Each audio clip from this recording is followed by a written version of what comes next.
defensive battles as an offensive guy. Is that your kind of game? Yeah, definitely. We had some tough defensive coverages, especially since they were playing a lot of man, but that's what you got to thrive for. That's what you have to live for as a player. You don't want to get the yards when they're easy. You want to struggle for them and battle for every inch. So I loved it. It was great. How good was that Utah State defense? I thought they were one of the better defenses we faced this season. Tough, aggressive, big up front especially, very loud and vocal, and I think this week we didn't let that phase us as we have in the past, but we were able to move the ball consistently.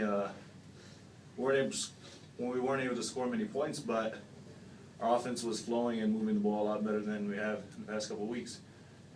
What was the difference on that drive and what you did get the ball in the end zone?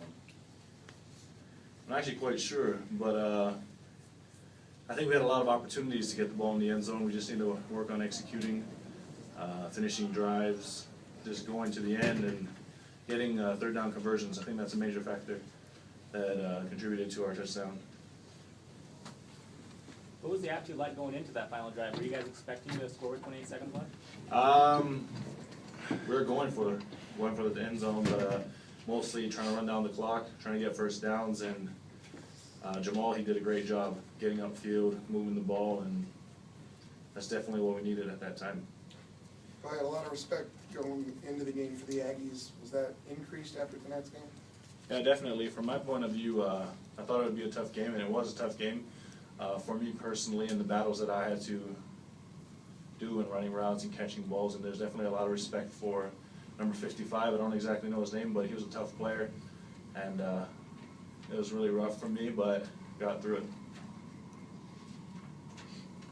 Okay, questions for Cody?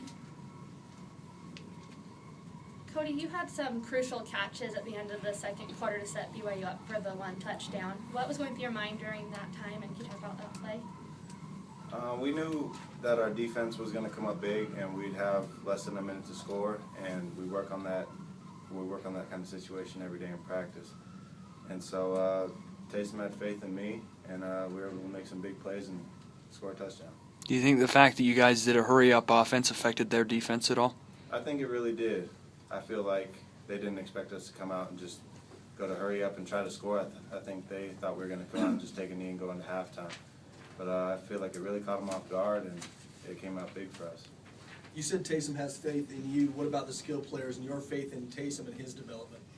I have a lot of faith in Taysom. I know he's still young, but we've been able to connect on other levels, and so have the other skill players. Jamal's been playing good. Kaneakua has been making some big catches for us too, along with all the other receivers and running backs making big runs as well. Are you just amazed by that defense? I mean, they haven't given up a touchdown in over 3 games now. Yeah, we knew that they were going to be tough. I think their defense was ranked in the top 15. And we knew they were going to be tough, and we didn't expect anything less. And so we just came out and we executed and did what we do best. What about your defense, just watching them? I mean, how good they've been? It's always great to watch our defense, just knowing how tough that they are and what they've done this season. And we have 100% faith in them, and as an offense, we're going to put up points to help them out. What's it like when you're on offense, knowing that your kicking team's been struggling and you're getting into the red zone? What's it like?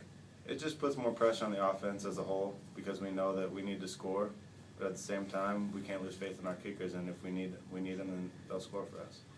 It's been a couple of games since you've had maybe the numbers that we're kind of used to seeing from you. What was different this week that allowed you to have 8 catches, 114 yards, kind of a breakout game? I'd say just practice, and me and Taysom have been working, trying to get our connection down, and I think it's really showed over the past week that we're on a better page now, and it's only going to continue to get better. Talk about the matchup between you and the Utah State cornerbacks. Did you feel like you matched up and had a significant edge over him, or how did he play you? I felt like they played us well. I went against number 1 the majority of the game, and he's a great player. And we just watched film, and we found his tendencies, and so we tried to exploit him as much as we could. Has Taysom carried himself any differently in the huddle now that he's got more and more experience the last few games? He just has more confidence, and as an offense as a whole, we have more confidence in him. And it's really shown that he's building trust in us just by the way he's been playing lately. Assuming that Riley's going to start next Friday, do you think the offensive team is going to have to is it going to be hard to kind of switch from Taysom to back to Riley? I don't think it will be because their play styles are very similar. They're both athletic quarterbacks, and so we can adapt really quickly. And I feel like if Riley's back and healthy, then I think we'll be just as effective as if Taysom was still at quarterback. Okay, thanks guys.